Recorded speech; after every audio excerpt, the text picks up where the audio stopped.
We are live on DSTV 421 and GoTV 125, and this is Joy Newsroom with me, Emma Davis, and our headlines: Ghana Armed Forces defense decision to gun down 3 armed men in conflict-ravaged Boku, and warns against the drawing the military into direct armed confrontation, as that could result in fatal consequences.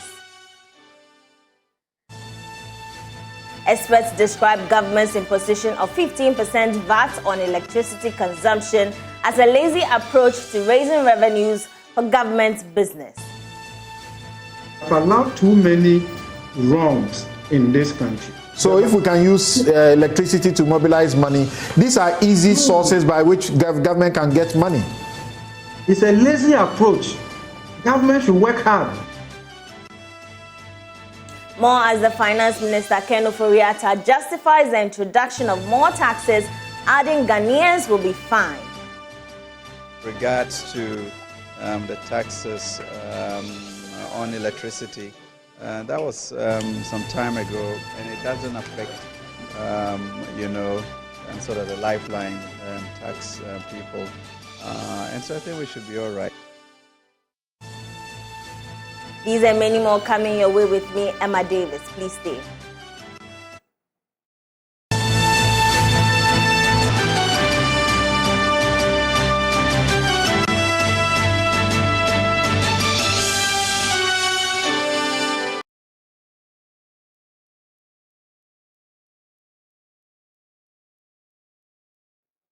Welcome. Let's settle for the details. Finance Minister Ken Ofori-Atta has justified the imposition of more taxes to raise revenue for government business. The latest is the 15% VAT on electricity consumption, which many Ghanaians have kicked against. But Finance Minister Ken Ofori-Atta says Ghanaians will be fine.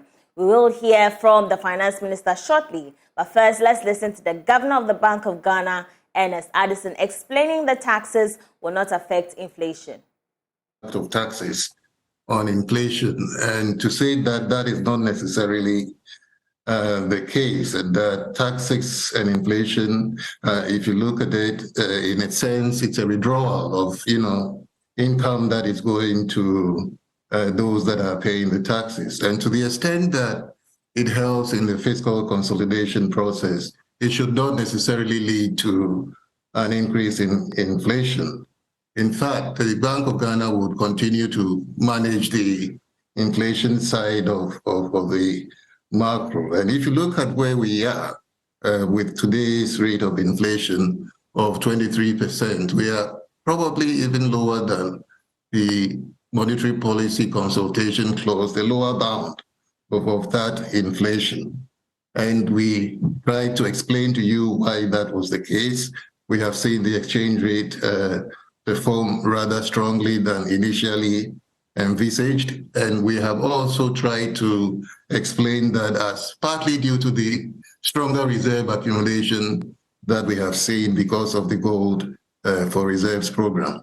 So the increases in taxes should not necessarily lead to higher inflation. In this instance, we expect it to help improve fiscal consolidation and therefore help us in bringing overall, macro pressures down.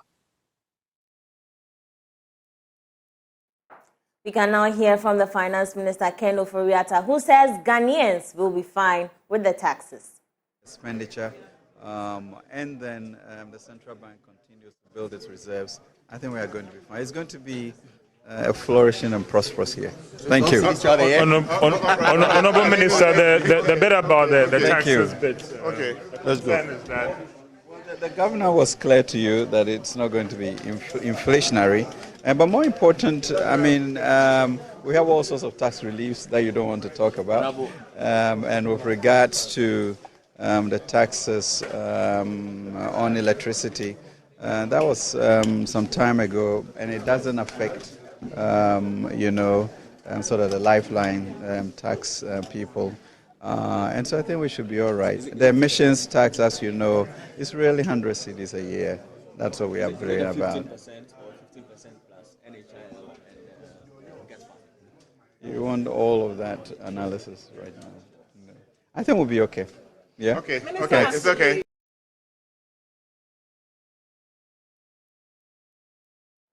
Financial experts have, however, described the NPP's government's imposition of more taxes, including 15% VAT on electricity consumption on the ordinary Ghanaian, as a lazy approach to raising revenue. Listen to economist and professor of finance at the University of Ghana, Prof Bokpin.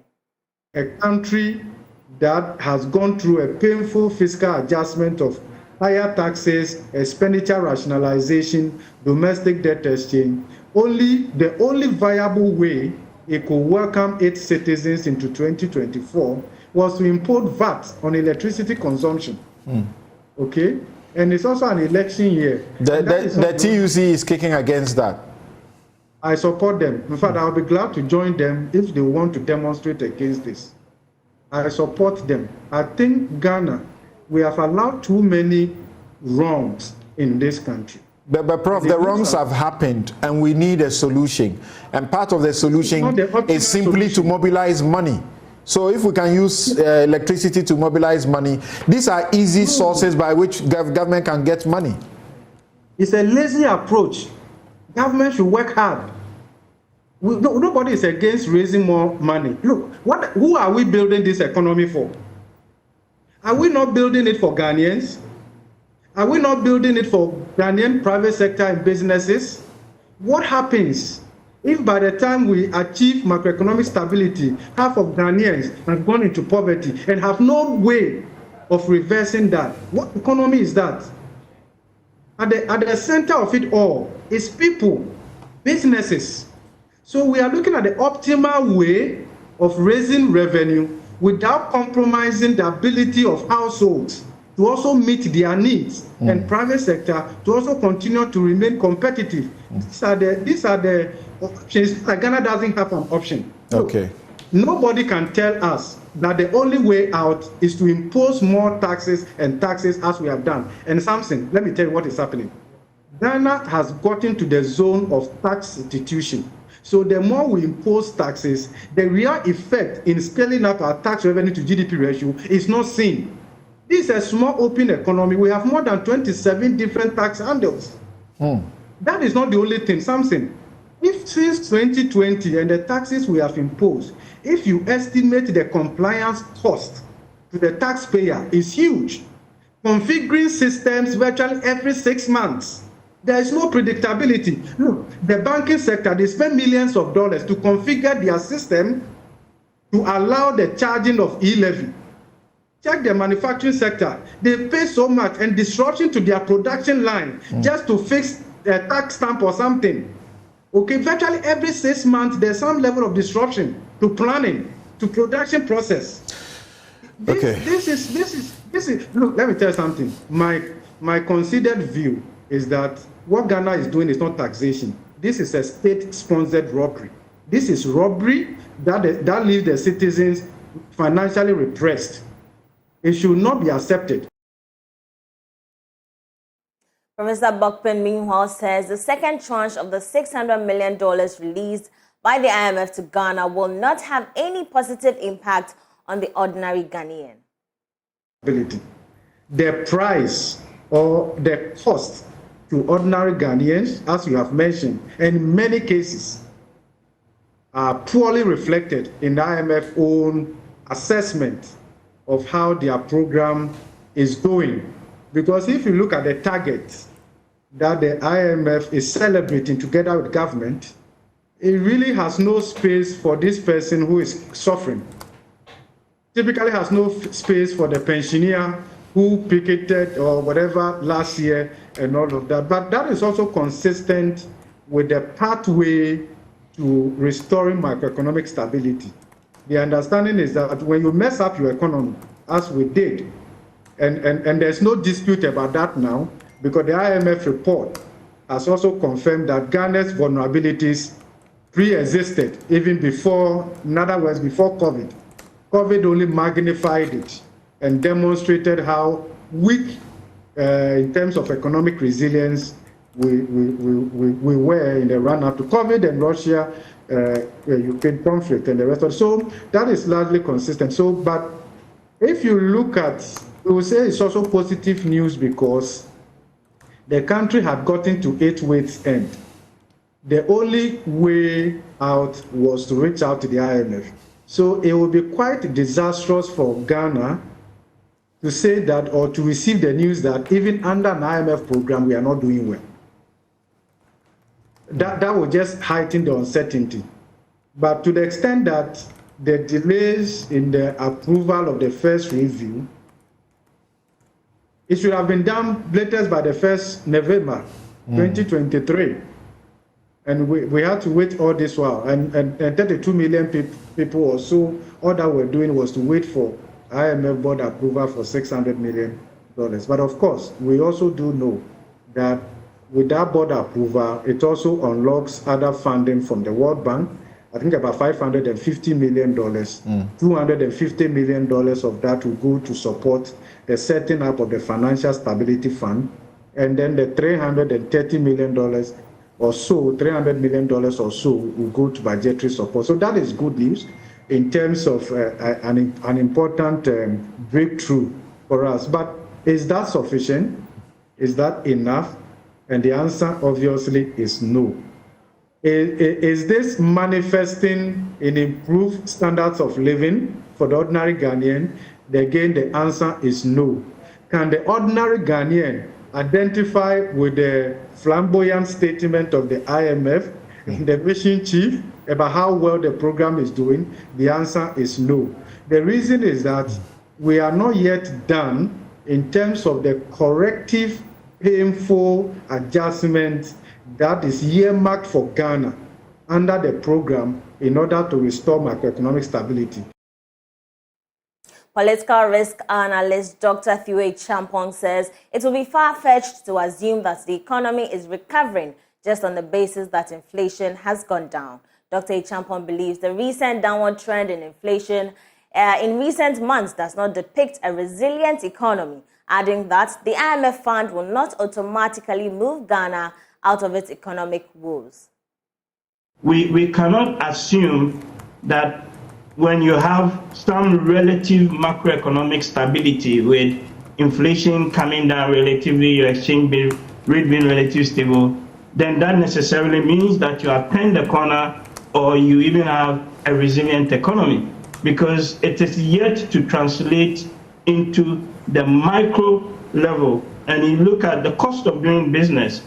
Businesses are still borrowing now in excess of 30%. You still got the excess tax hikes that we've been talking about, some of which Prof mentions. Now we're talking 15% VAT on electricity, which again is not needed at this point, right? So you see the disconnect. So in one sense, we are celebrating some relative gains on the macroeconomic front, but it is not translating overnight into micro-level improvement in well-being and other sort of indicators. And that will take some time. And that is what leads me, and I've said this on other platforms earlier during this week, that it's going to take at least 2 to 3 years to really see this relative stability on the macro front translate into improving livelihood.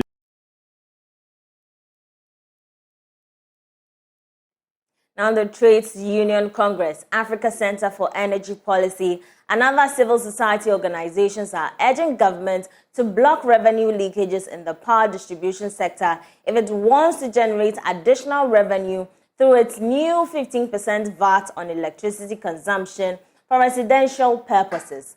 Other CSOs, including Imani Ghana, are also raising concerns about the constant imposition of taxes on Ghanaians by the current government. My colleague, Kenneth Jesse, has more in the following report.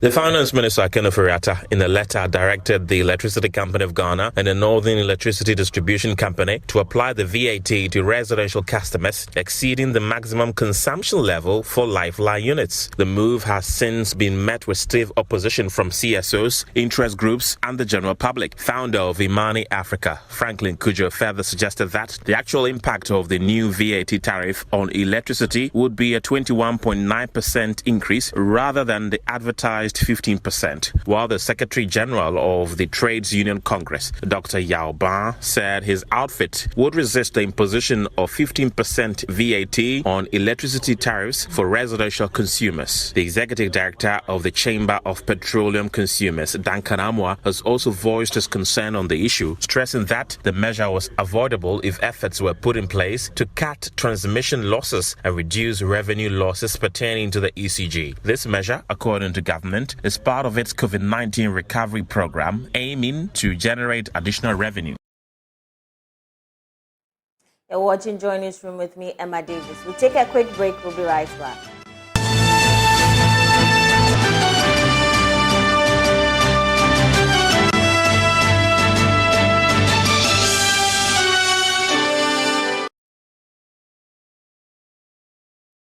Welcome. Thanks for staying. The Ghana Armed Forces has warned its soldiers in Boku will not hesitate to defend themselves if attacked by factions in the conflict there. In a statement, they noted engaging the military in direct armed confrontation would have fatal consequences. The warning follows accusations by MP for the area, Maham Ayerga, that soldiers from 11 Mechanized Battalion deployed to maintain peace in the area had picked up 3 civilians and executed them without provocation. Eyewitnesses saw everything that happened. These boys were not exchanging fire with anybody. They were actually apprehended by the soldiers because they were sitting. They were not, one ran away, but the others were sitting there because if I'm doing nothing, I haven't committed an offense and I'm sitting at my base and you are coming, why should I run? But one of them ran. The 3 that thought that there was nothing wrong with waiting for soldiers to come to them, they got apprehended by the soldiers. They beat them up. The assemblyman came out and pleaded with the soldiers to release the boy. They refused. And then ultimately, they shot the boy. He gets some of the community.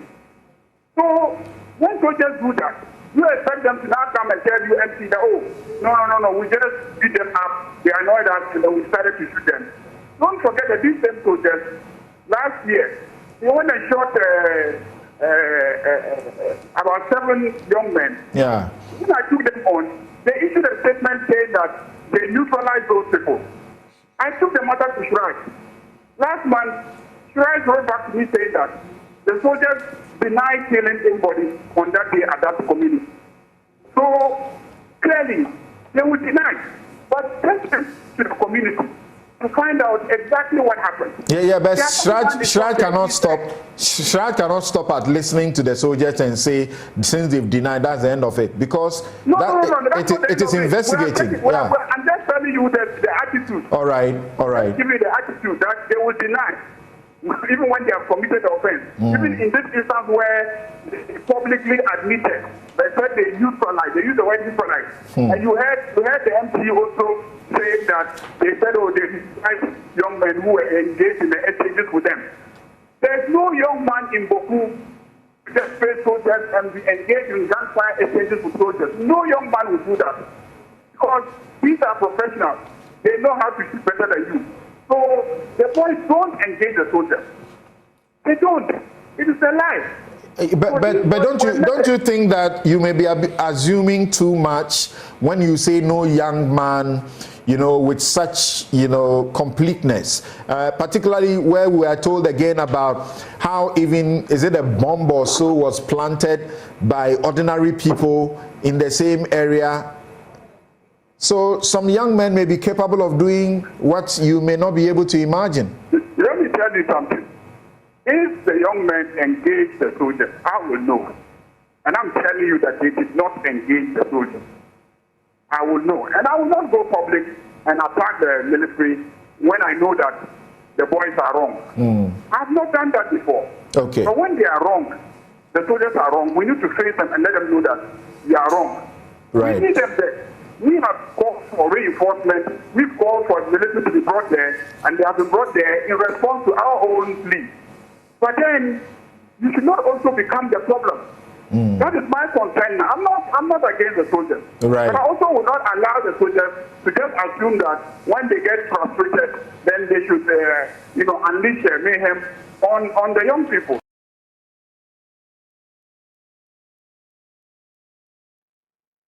But in a statement, the Ghana Armed Forces denied killing civilians, but explains that it responded to an attack from armed attack, which resulted in the death of 3 persons. And in the statement, you can see that the Ghana Armed Forces has noticed with concerns by some individuals in Boku and the media that soldiers deployed on Operation Maidaburi to restore calm in the area have killed 3 innocent Kusasi youth at Sangbongari, a suburb of Boku. It's also alleged that the assailants were initially held in custody by own troops and subsequently executed. It was further suggested that the Misiga assemblyman personally approached the Boku detachment at about 19:30 hours to negotiate the release of the deceased assailants. GAF wishes to categorically state that these allegations are false and unfounded. Reports from 11 mechanized battalions deployed in Boku indicated that factions in the conflict appear to have resumed escalation of violence with fatal consequences.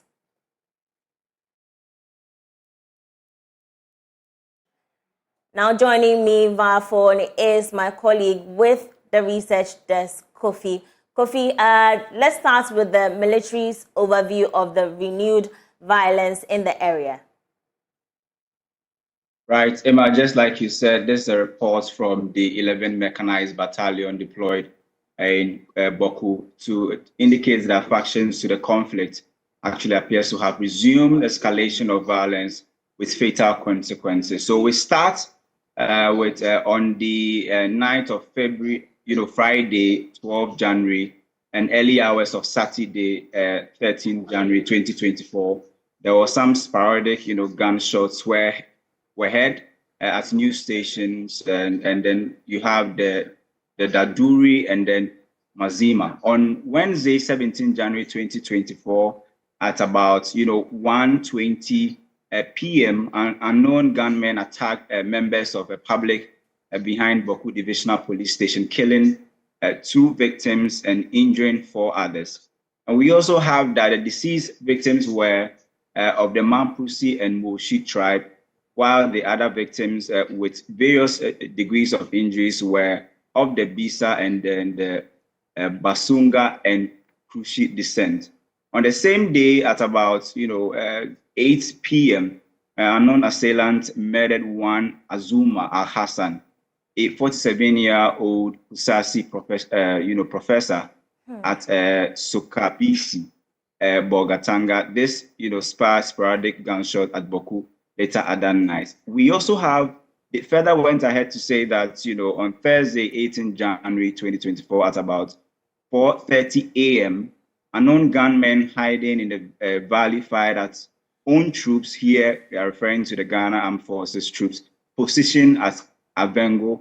In another development as well, Emma, about 5:30 a.m. same day, at the Ghana Police Patrol Team spotted 2 locals attempting to light up a rocket-propelled grenade bomb at a Goyle filling station in Boku. The suspects actually fled upon, sighting the patrol team, leaving behind the bomb.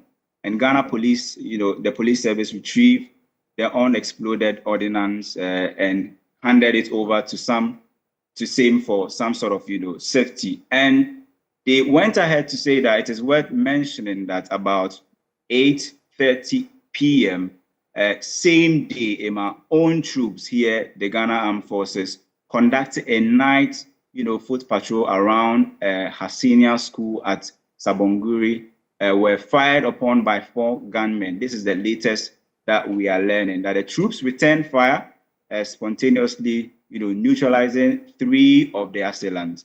And the 4th suspect managed to escape. So the troops retrieved one AK-47 rifle loaded with 16 rounds of 7.2 by 39 MML ammunition. Ghana Police Service also team arrived at the location subsequently to convey the deceased assailant to the morgue. And so they end by saying that it is instructive to note that the directly engaging the military is a development that could result in fatal consequences. as troops will not spare no opportunity to defend themselves as well as protect residents of Boku Ema. Kofi, they also say they reserve space to respond to Mahama Ayarga's allegations that the 3 men who were killed were civilians, and rather they were armed men. So just like you read in your intro, the armed forces said they've actually noticed some concerns allegation by some individuals in Boku and then the media that soldiers deployed on Operation Maida Buri to restore calm in the area have killed 3 innocent Kusasi youths at Sabonguri, a suburb of Boku. They say that it is also alleged, they call it an allegation, that the assailants were initially held in custody by some troops and consequently executed. It is, they say it was further suggested that the Bisiga assemblymen, personally approached the Boku detachment at about some 7:30 p.m. to negotiate the release of the deceased assailants. So they call this allegations and say they are not founded. Thank you very much, Kofi. Isaac Kofi J is with our research desk. Now let's take you live there for an update, where Albert Sori is our correspondent in the region. Albert, thank you for joining us. What's the latest in Boku this Sunday? So things have been calm since the last 24 hours. From what we learned, the number of security personnel have increased over the last 2 days or so because of the recent happenings. And so things have been calm. Today, compared to yesterday, there are fewer people on the streets of Boku. Also, a lot of shops are not open. But that could also be because today is a Sunday. So these are the changes that we have seen. Earlier, we got a report about a somewhat shooting incident in which a Bulgar-bound vehicle was targeted. But the information we have at the moment on that is the security intervened, and fortunately, no one was hurt. There was no injury or casualty whatsoever. Outside of that, everything else has been calm. Good to hear then. Thank you very much, Albert. Albert Sori is our regional correspondent there. Now, security experts with the Kofi Annan International Peacekeeping Training Center, Dr. Victor Doke, is meanwhile calling for a change in approach by the military in dealing with the Boku conflict. Now, the political will somehow is lacking. We need to ensure that there's a political will to invest the resources needed, involve the CSOs to come in. There are NGOs on the ground there. Most of the times you don't even hear about these NGOs except when there's a meeting, bilateral consultations that they are invited.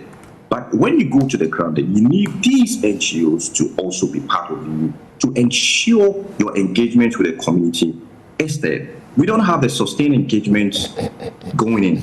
Every time we start a process, then we lay back, thinking that when we send the soldiers there to separate the two sides from clashing, then that is it. But you still hear sporadic shootings. That tells you that the guns are still in the system. You need a holistic approach to this. Minister for Local Government, Decentralization and Rural Development, Dan Kwekuboche, has urged beneficiary municipalities and districts of the Northern Region social cohesion projects to work assiduously to ensure the people benefit fully from the project. He says in times past, projects implemented by the government and development partners failed to reach the intended targets. Speaking to the Upper West Regional Development Forum, Dan Kwekuboche said it was time to change the narrative, and that must begin with the implementation of the social cohesion.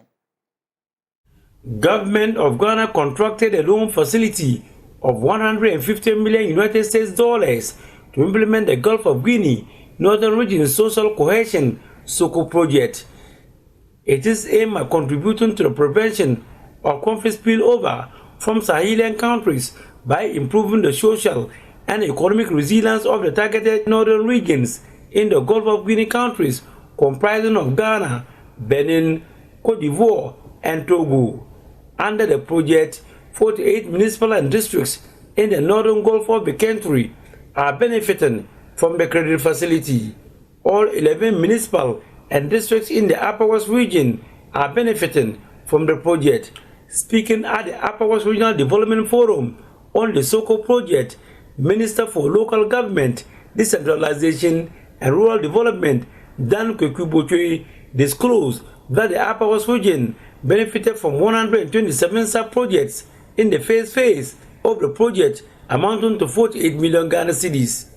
It is believed that the people living in the beneficial districts will have a feel of the project and embrace it. When it rains, people will see, they will feel, they will say, you don't have to tell them it has rained.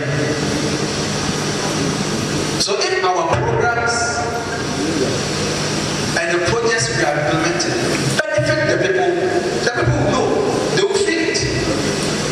They don't have to go and read Ghana Living Standard Survey of Ghana Statistical Service to determine whether their lives have improved or not. They will know. They will know. And now, as I'm directed, the websites of all district assemblies should clearly show, indicate all the monies that have been sent to the districts. And we'll make it available to the media.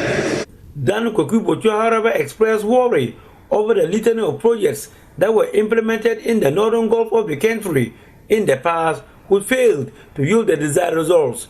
He urged authorities at the beneficiary municipal and districts to be transparent and work to ensure that the projects achieve its intended target. One major thing, that's why this money was secured, was that the fear of spillover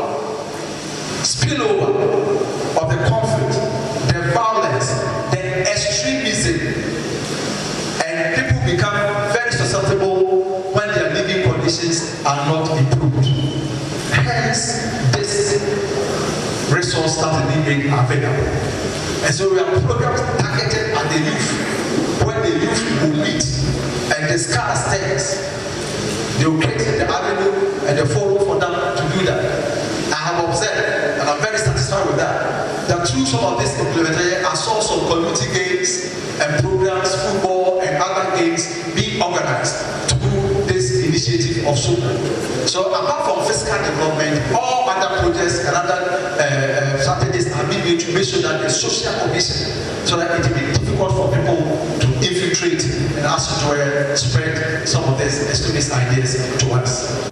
Our Power Regional Minister, Dr. Hafiz bin Sali, opined that the SOCO project is a game changer, warning municipal and district assemblies who fail to live up to expectation will be held responsible. Despite the above interventions, there are still challenges that affect performance at the district assembly level, which has to do with reporting timelines, data gathering, storage and retrieval, and that is why it is imperative to accept and operationalize the digital management platform.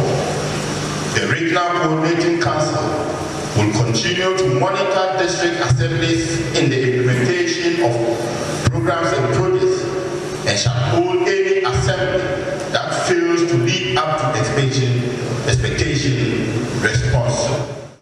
Vice Chairman of the National Development Planning Commission, NDPC, David Koyi chaired the function. Successive interventions have not improved access to livelihood opportunities. Therefore, the resultant effect is an extensive migration by the youth towards the south in search of greener pastures. These, notwithstanding,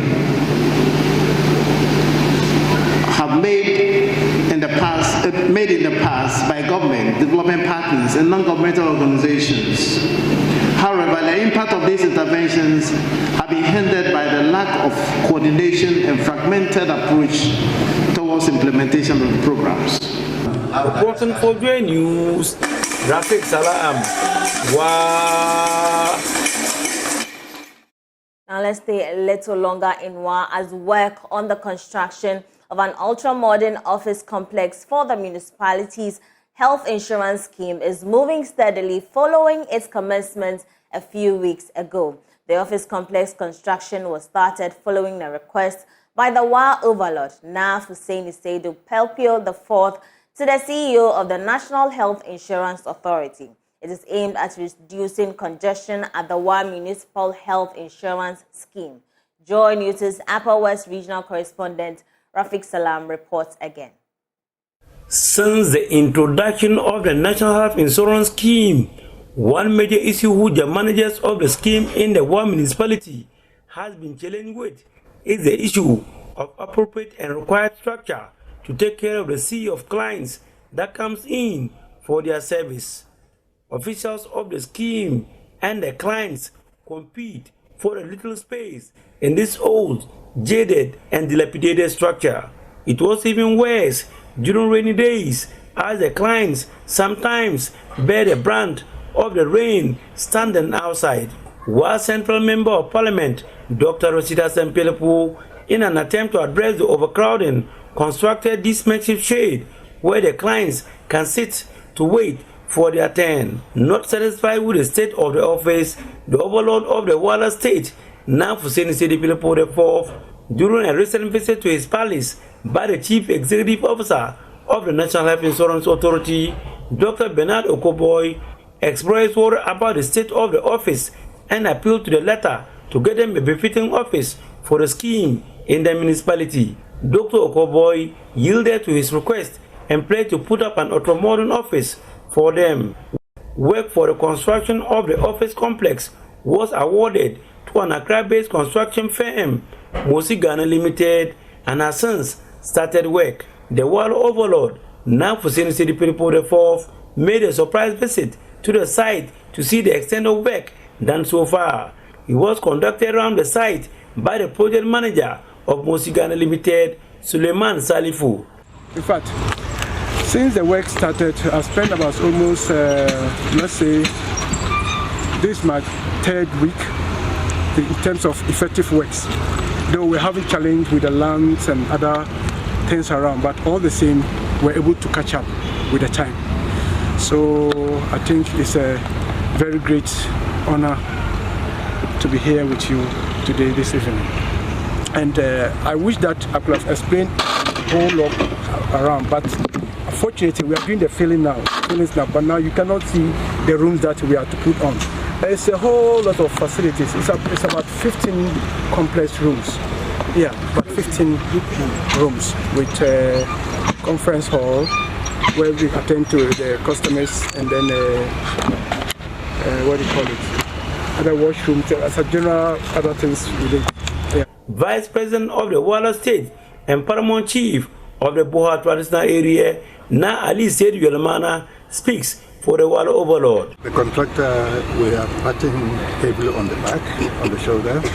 He's doing a great job because it's been just a couple of weeks, and what has been done here is fantastic.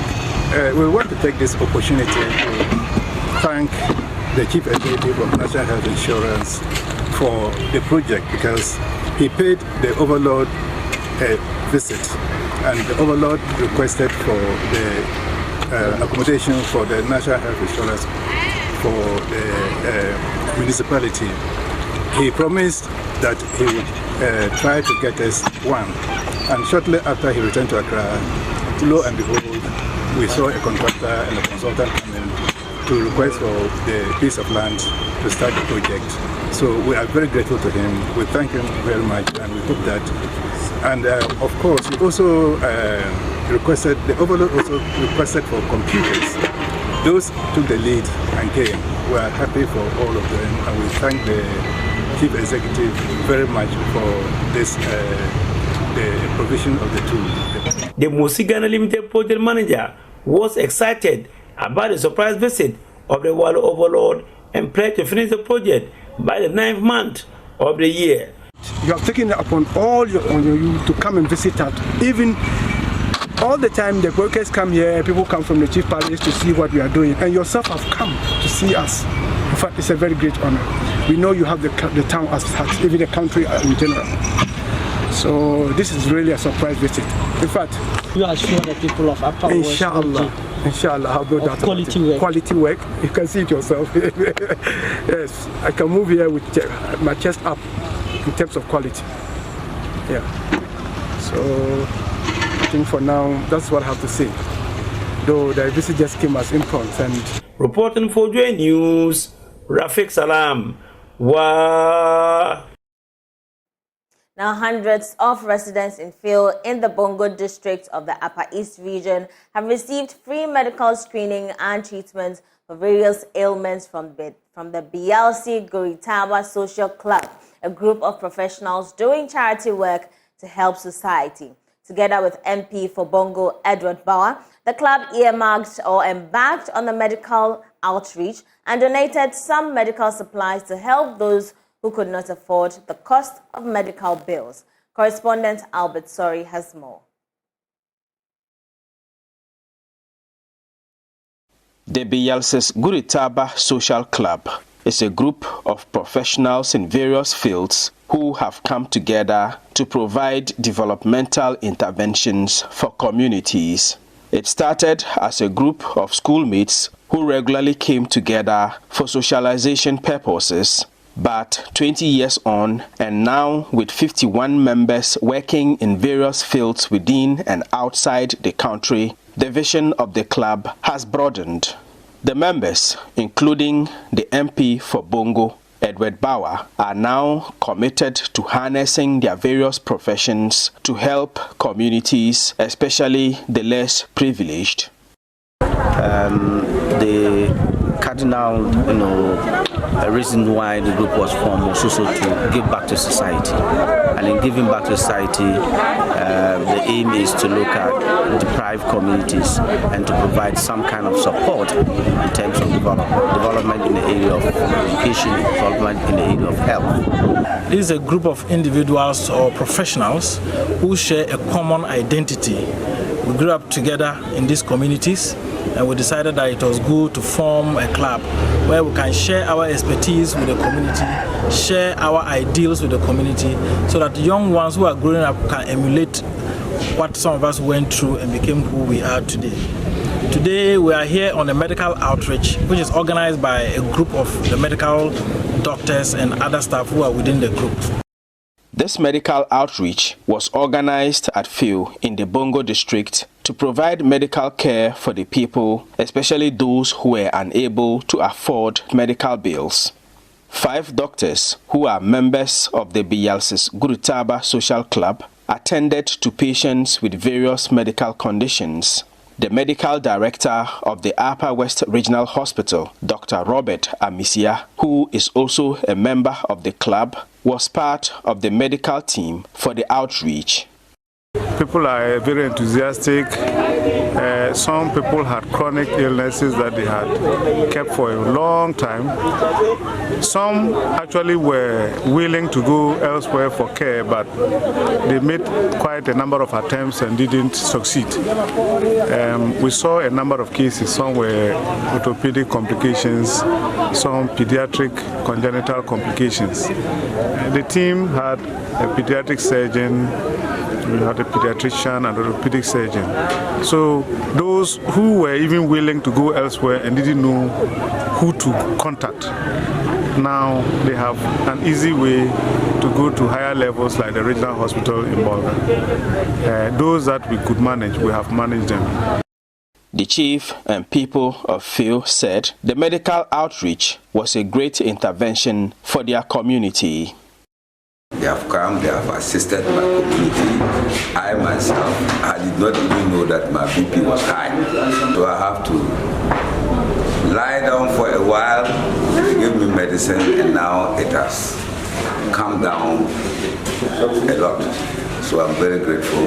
They have been so helpful to me and my community. Most of the people who cannot afford health due to poverty had it today, not even attending to, but they were given some drugs which they were satisfied. In fact, the whole of the community are very, very happy for this wonderful work done. Luckily enough, I'm also a member of the BLC Social Club, one of our very strong members, and the first secretary, as it were, of the group was the late Stephen Asure. And last year, he passed on. So as part of the decisions to select a community, we felt that we should have it in view where he comes from. One, to honor him, my appreciation towards the group, even though I'm a member of the group, because sometimes people are living with some conditions that they are not aware of. It is activities like this that expose or maybe give the hint that they need to be treated. The BLC's Guritaba Social Club also donated medical consumables valued at nearly 30,000 Ghana cedis to the Bongo District Directorate of the Ghana Health Services to be distributed to healthcare facilities in the area. For Joy News, Albert Sorry, Phil, Bongo District. Here in Accra, I am Emma Davis. Now, retired Commissioner of Police George Alex Mensah has ridiculed the former President John Mahama for saying that he is going to request for honeymoon period when the December general elections is over. I beg your pardon. During the NDC's Building Ghana tour, the former president requested a honeymoon period for the next NDC government to fix the broken economy. But the retired COP, who is contesting the Bakwai parliamentary primary of the NPP, says a honeymoon period is not showing commitment by the NDC, and Ghana's developments may be going through a hurdle if NDC comes into power. There's more in this report. To me, I think we need to give us the option, the opportunity to continue developing this country. If we make a mistake and we go back, we shall fall into a deep. People are still comparing your party's performance to that of former President John Dramani Mahama. You still believe that John Mahama's track record and the track record of your current flag bearer, Dr. Mahmoud Bawumia, cannot be compared? You see why I'm laughing? Because the former president recently said that if he is voted to power, we should give him some honeymoon. For how many years? 2 years? If you give him 2 years honeymoon, then you'll be left with only 2 years. Then just 1 year, because the following year will be election year. So what honeymoon? We are not ready for a honeymoon. We are not ready. The country is not ready for a honeymoon. We are moving on. We are moving on. A honeymoon, he says, is to prepare his party to also meet the needs of Ghanaians. Honeymoon means he's not ready. He doesn't have any policy. He doesn't have any policy. How can we give you honeymoon when we see people are suffering? People are suffering and want to get a honeymoon. He doesn't have anything good for this country. No, we are not ready. We shall break the age.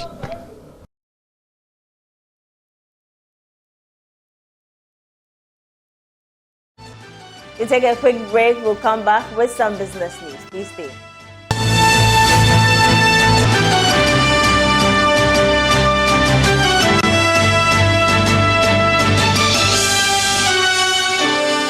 Welcome. Let's do some business news. As senior finance lecturer at the University of Ghana Business School, Dr. Benjamin Amwa says he expects the Monetary Policy Committee of the Bank of Ghana to reduce the policy rate as it heads into its first meeting for the year next week.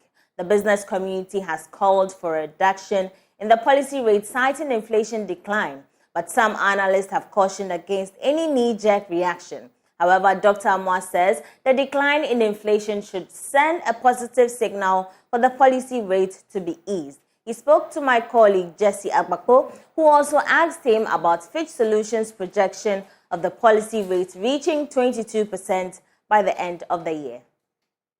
It is very possible that the policy rate reduction of 800 basis points will happen by the end of the year. This is simply because inflation rates for the past 3 months or 4 months have been declining.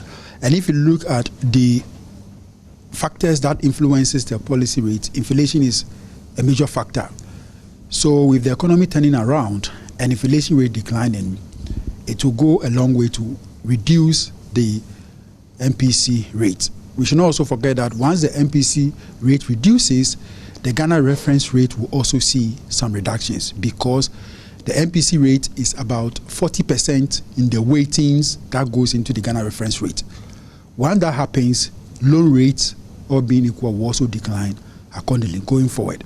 So we should be expecting that as inflation keeps on declining, the monetary policy rate will also decline. Hence, Ghana reference rate will decline, and then cost of borrowing will also decline.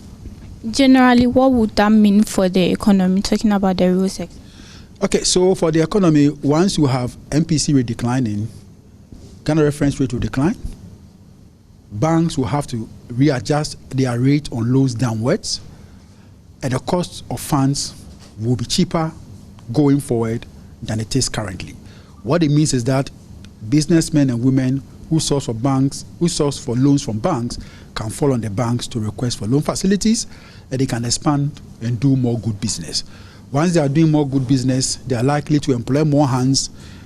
More hands will be employed, and individuals will have funds or salaries to take care of their families. So if the trend should go on the way we are seeing it, then it will be good for the economy.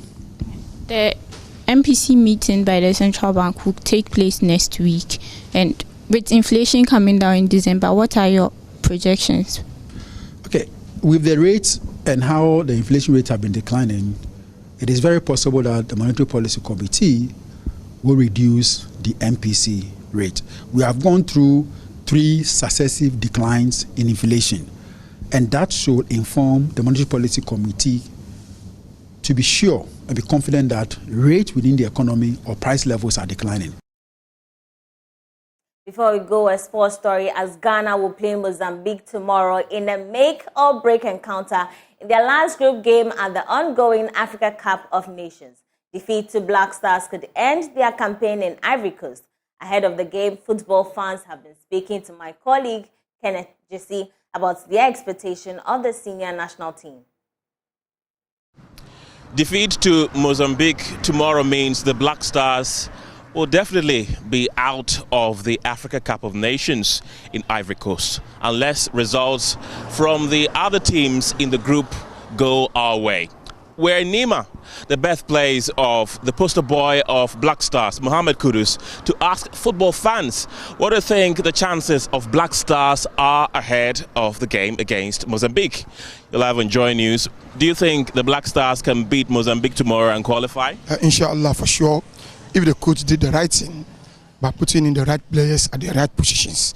Because Nike Williams we used to watch him at Atletico Bilbao.